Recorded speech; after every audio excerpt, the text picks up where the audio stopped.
kabar sahabat tangguh? Kami hadir membawa informasi upaya Indonesia dalam membangun ketangguhan bangsa menghadapi bencana. Disiarkan dari studio BNPB, inilah program Kilas Sepekan. Kita mulai dari berita pertama. Kepala Badan Nasional Penanggulangan Bencana Letjen TNI Suharyanto mengunjungi lokasi terdampak banjir bandang di Desa Torue, Kecamatan Torue, Kabupaten Parigi Motong, Sulawesi Tengah pada Minggu 31 Juli. Didampingi Bupati Parigi Motong, Kepala BNPB berkeliling melihat kondisi terkini setelah pada Kamis 28 Juli, wilayah Desa Torue dihantam air bah dan merenggut 3 nyawa serta 4 lainnya masih dinyatakan hilang. Dalam kunjungannya, Suharyanto menyerahkan bantuan dan dukungan baik logistik peralatan maupun dana untuk operasional awal tanggap darurat sebesar 250 juta rupiah. Bantuan itu diserahkan secara simbolis oleh Suharyanto kepada Bupati Parigi Motong Samsurizal Tombolo Tutu dan perwakilan warga penyintas. Pusat Pengendalian Operasi BNPB mencatat sedikitnya 450 unit rumah warga terdampak, 9 unit diantaranya rusak berat, serta ratusan hektar tambak ikan milik warga gagal panen akibat banjir yang terjadi pada Kamis malam tersebut. Kondisi mutakhir saat ini, sebagian pengungsi telah kembali ke rumah masing-masing setelah sebelumnya sebanyak 336 jiwa mengungsi ke posko-posko pengungsian. Pengungsi ini kita pastikan kebutuhan dasarnya terpenuhi, sehingga pemerintah pusat, saya mendapat arahan Bapak Presiden hari ini juga membawa bantuan baik logistik maupun dana untuk operasional awal pelaksanaan tanggap darurat. Ketua Satuan Tugas Penanganan Penyakit Mulut dan Kuku Letjen TNI Suharyanto memberikan arahan dalam rapat koordinasi penanganan PMK wilayah Provinsi Aceh di kantor Gubernur Aceh pada Rabu 3 Agustus. Ketua Satgas Penanganan PMK Letjen TNI Suharyanto menaruh perhatian besar terhadap progres penanganan PMK di daerah.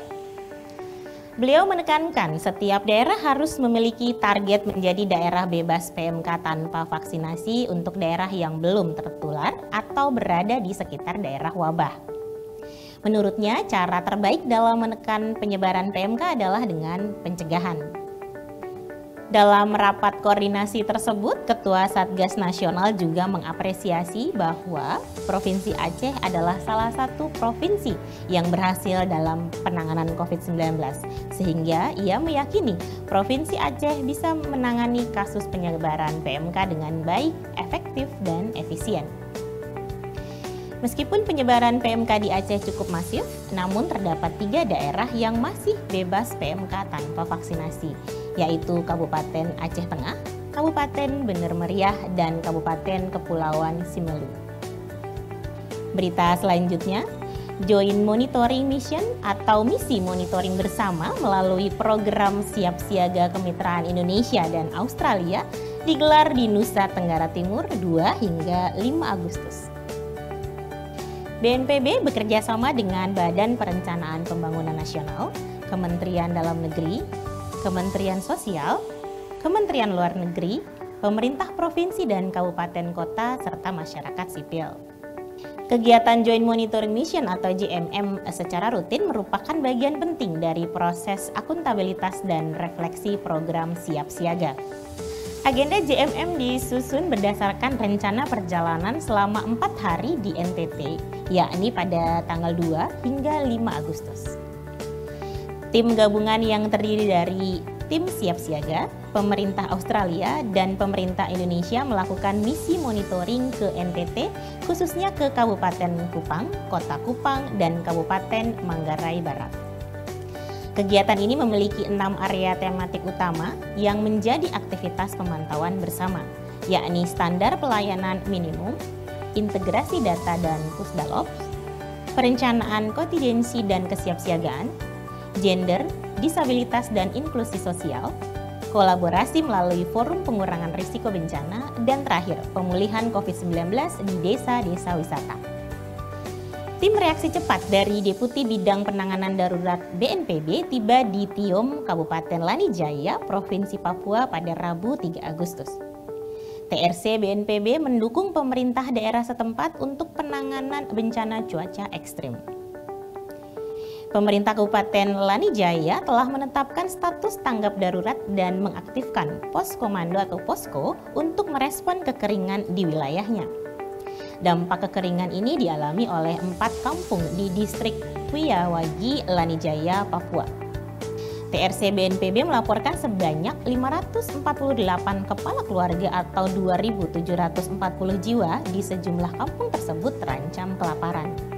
Tim masih melakukan asesmen di lapangan dan memberikan dukungan atau pendampingan posko di wilayah terdampak.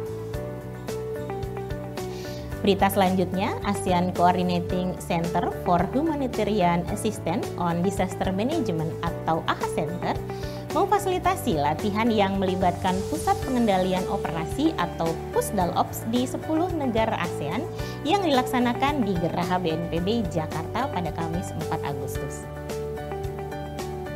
Kegiatan yang bertajuk Emergency Operation Center Exercise atau EOCX ini dilakukan secara virtual dan diikuti oleh 10 Pusdalops ASEAN dan AHA Center, serta diikuti juga oleh ASEAN Emergency Response and Assessment Team. EOCX ini tidak hanya menguji konektivitas, tetapi juga tools yang dimiliki oleh AHA Center seperti ANINET, DRMS, dan WBOC. Selain itu, AHA Center juga melakukan tes konektivitas notifikasi kepada ASEAN Erat yang ditugaskan di negara ASEAN yang terdampak bencana.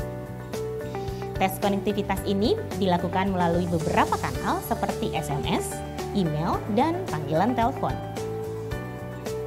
Sahabat Tangguh, demikian giat pelayanan publik BNPB minggu ini yang kami rangkum dalam program Kilas Sepekan. Mewakili seluruh tim yang bertugas dari studio BNPB, saya Lia Agustina pamit undur diri. Sampai jumpa di Kilas Sepekan berikutnya. Salam Tangguh.